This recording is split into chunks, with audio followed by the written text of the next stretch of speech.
welcome back to Rebels Revisited for the last episode of season 1. I remember writing this on my calendar the second I knew the air date. Like, in 2015, Fire Across the Galaxy was literally on my calendar, and I did not shut up about it for like a month, and my family probably hated me. I remember being so excited, but also scared. I was actually scared that Kanan was going to die. Longtime fear of mine. Things turned out really well for me.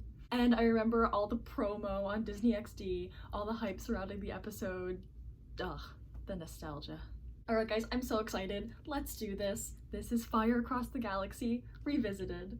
Everything about the opening scene feels iconic to me. Sabine messing around with the stormtroopers not hitting their target as always, Ezra and Zeb sneaking around to steal the TIE transport. These lines. You got a little better.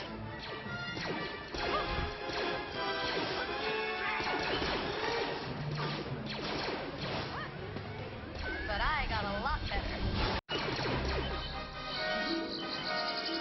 Not again.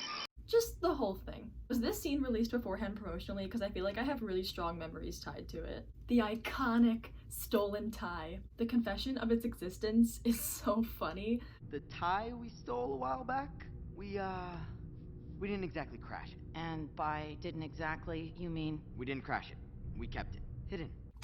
Good times.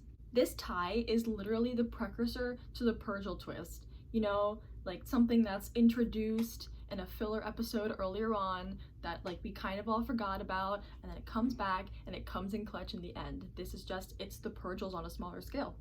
This is random, but I think this line is great. I thought you were supposed to be the sane one. Where are the Rebels memes? We're all rewatching Rebels. Can we please comb the dialogue for memes? The meme potential of this show is astronomical. I really need Rebels memes to be a part of this Rebels prosperity we're currently experiencing. I really need it. Please do this for me, guys. You guys.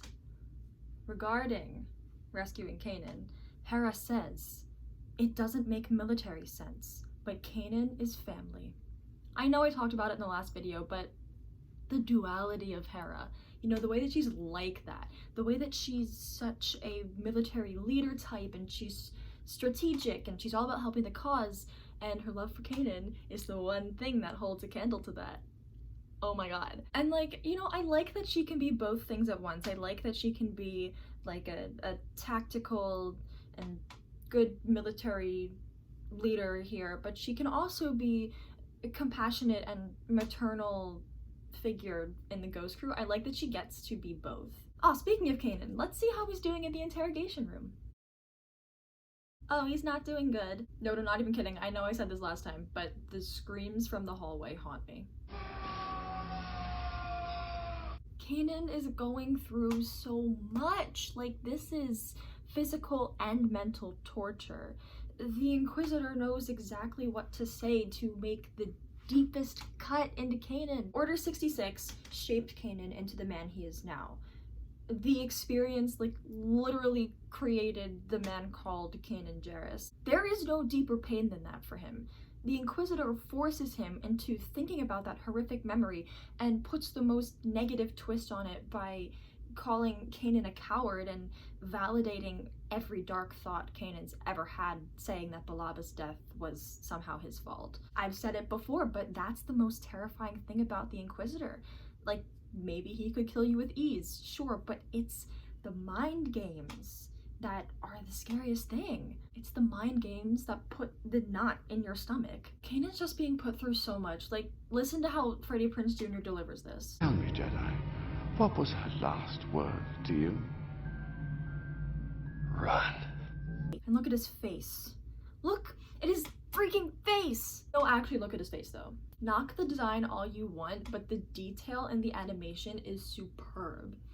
Thanks to the animators, the characters are extremely expressive, and it can be clunky at times when the expressions are over-exaggerated, but for most of the series, and in moments like this, that's not the case. Look at how Kanan's face changes when the Inquisitor asks how he survived Order 66. Look at the way Kanan's eye twitches, as if he's squeezing it shut. Please, I'm begging you, when you rewatch Rebels, watch the characters closely and look at how their faces move. how their eyebrows and eyes and mouths are constantly forming very real expressions. There's so many parts moving at once to create visually believable characters, and it clues us into so much that goes unsaid. Like, it's not only their expressions while they're talking, it's that they're always reacting when they're not talking. This isn't a live action, so the animators have to go in and deliberately create all of this subtext, and they're so good with it. Like, they're so good with it. It works wonders for subconsciously making these characters relatable to us. Like, I've noticed that there's a special way that people get attached to Rebels characters, and yes, a part of that is because how close the show focuses on them and because of how well they're developed narratively, but it's also because there's an element of visual believability. We subconsciously recognize the emotions that these characters show that the animators are laying down. Please, just do it for me. When you rewatch Rebels, pay deliberate attention to their faces, and pay special attention to when they're not talking.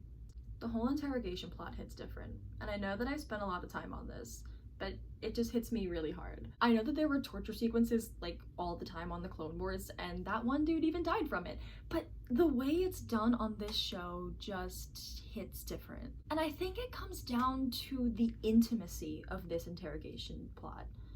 There aren't a lot of people involved. They're in a space that's pretty small. The dialogue is very personal and cutting, but what really does it is the camera angles. Look at how close some of these shots are. It's almost claustrophobic. It makes you feel really close to Kanan and the pain that he physically cannot escape. It makes you uncomfortable, It resonates really hard. Let's stop talking about this now. Here's one of the funniest lines in the series. That's not regulation. I kind of like it. The stormtroopers are one of the best parts of the show. Just the little moments where the stormtroopers get to have personalities. Absolute gold. So then Ezra crawls through the air vent as he does and finds Kanan. This reunion. Wow, you guys. Imagine what it felt like. The relief and joy and yet the sadness that must have been going on here. Like, imagine you're Kanan and you're so deeply exhausted and anguished, and you see your apprentice walk through the door and you know that you're finally saved, and maybe it was dangerous for him to come here, but at the same time you're still saved and you know you can count on your apprentice to save you. On the other hand, imagine that you're Ezra and you're so relieved that Kanan can finally get out of the situation, but you're looking at your father figure strapped to this table and you can only imagine what was done to him, and it must be just so hard to see him like that, and like, And now, one of the best lightsaber fights in the series. The fight choreography is so exciting, and just look at this fight. It's so smooth. Everything about this fight is incredible. I love how it evokes Duel of the Fates.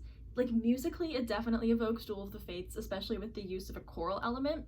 Visually, you have the master and apprentice versus a villain who looks like a demon and has a double-bladed saber. You have this element of the apprentice getting knocked off of a platform and looking up and seeing his master intensely continuing the fight. You have the visual of someone hanging over a dark abyss. Of course, there's the visual of the villain falling into said dark abyss. I would even say there's a parallel between Obi-Wan and Kanan, since Obi-Wan watches Qui-Gon die and Kanan thinks he watches Ezra die. I love that moment for Kanan, by the way. You see this look of absolute devastation cross his face, but then he breathes and stands stronger than ever before as he finds his focus through the Force. And then he goes and delivers this absolute banger of a line. That was a mistake. Why? Because you have no one left to die for you.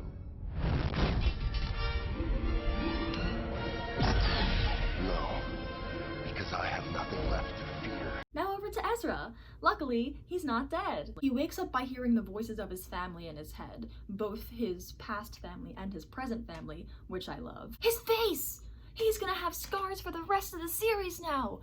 I love scars! Like, I love how visible these are for Ezra. Like, they're always gonna be on his face for every second of his screen time for the rest of the series. They can't be covered. They're a constant reminder of how Ezra went through something that caused him to grow up a little more. This whole situation has shown Ezra the danger in what he's chosen to get involved with. Kanan getting tortured, the fight with the Inquisitor, it's a sobering reality check about how serious being a rebel and being a Jedi is.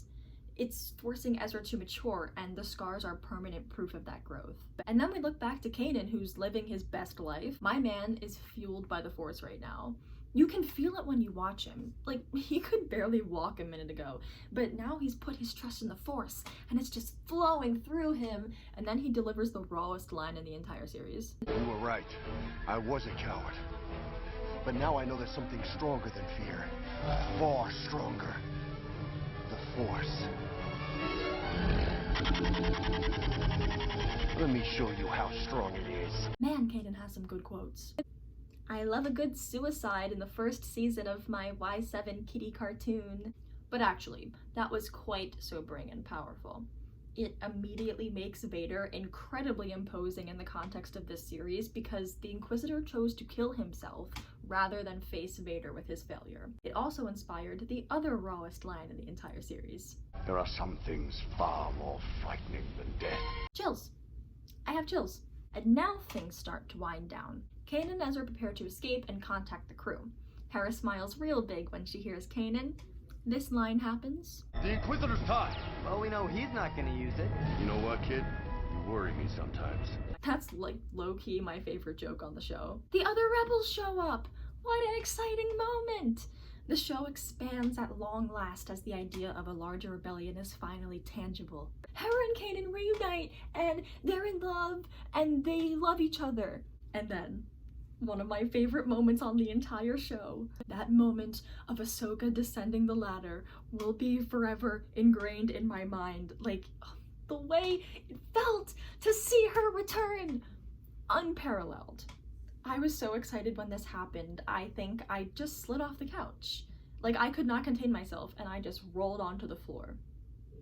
I was a middle schooler.